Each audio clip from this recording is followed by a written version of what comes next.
नमस्कार साथियों, मैं हूं अनूप थपलियाल। साथियों, निकाय चुनाव के लिए उत्तराखंड में बीजेपी ने अपना संकल्प पत्र जारी किया है, लेकिन इस संकल्प पत्र की रिलीजिंग के दौरान बीजेपी संगठन के मुखिया यानी कि अध्यक्ष महेंद्र भट्ट नदारद थे। सवाल यह है कि क्या पार्टी के अंदर सब कुछ ठीक ठाक है? और निगमों की सरकार बहुत महत्वपूर्ण होती है निकायों के विकास की दृष्टि से, वहाँ की सफाई व्यवस्था की दृष्टि से, एक विजन की दृष्टि से और आने वाले समय की चुनौतियों के लिए। इसलिए हमने 11 के 11 नगर निगमों का अपना संकल्प पत्र की हम किस प्रकार से उन शहरों का विकास करेंगे, वहाँ का कूड़ा प्रबंधन करेंगे, वहाँ पर स्मार्ट सिटी की तर्ज पर किस प्रकार से वहाँ सीवरेज अन्य व्यवस्थाएं सुनिश्चित करेंगे, ग्रीन सिटी बनाएंगे, क्लीन सिटी बनाएंगे और हर दृष्टि से उस निकाय क्षेत्र में रहने वाले सभी लोगों को सभी सुविधाएं मिलें, एक अच्छा जीवन उनका हो।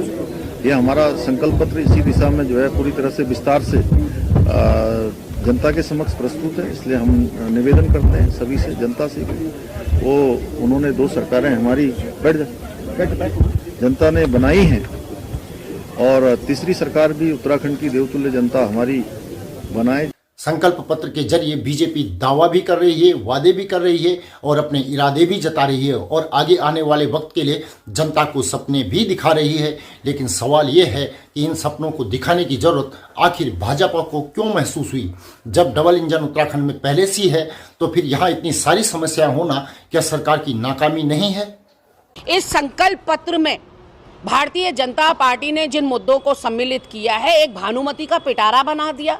आपने जो है इसमें ऐसे ऐसे मुद्दे शामिल कर लिए हैं जिनसे स्थानीय जनता का लेना एक ना देना दो। आपने जो विधानसभा चुनाव में, जो लोकसभा चुनाव में अपना मैनिफेस्टो बनाया, उसी की नकल ये दिखाई पड़ रही है। शायद आपको पता नहीं है, ये स्थानीय चुनाव हैं और इसमें मुद्दे भी स्थानीय होने चाहिए। आपने स्थानीय लोगों के जीवन स्तर को बेहतर करने के लिए, उनके लाइफस्टाइल चेंजेस के लिए, उनको सुख सुविधाएं देने के लिए उनके वार्ड में, उनके क्षेत्र में क्या काम किए, ये आपको इसमें बताना चाहिए था। आप इसमें उज्ज्वला योजना भी डाले दे रहे हो, थूक जिहाद भी डाले दे रहे हो, लैंड जिहाद भी डाले दे रहे हो। तो कहीं ना कहीं इन मुद्दों का कम से कम स्थानीय मुद्दों से कोई लेना देना नहीं है और जैसे ही ये जनता को मिलेगा एक सरसरी निगाह डालने के बाद ये सीधे डस्टबिन में या कचरे की पेटी में जाएगा।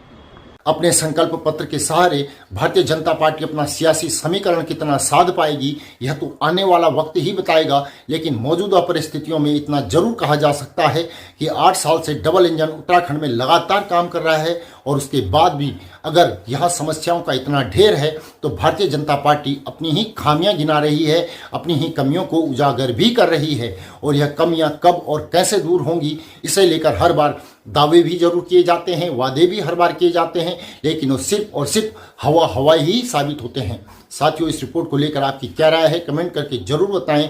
साथ ही चैनल को सब्सक्राइब करें और नीचे दिए गए नंबर या फिर QR कोड के माध्यम से हमारा सहयोग भी जरूर करें।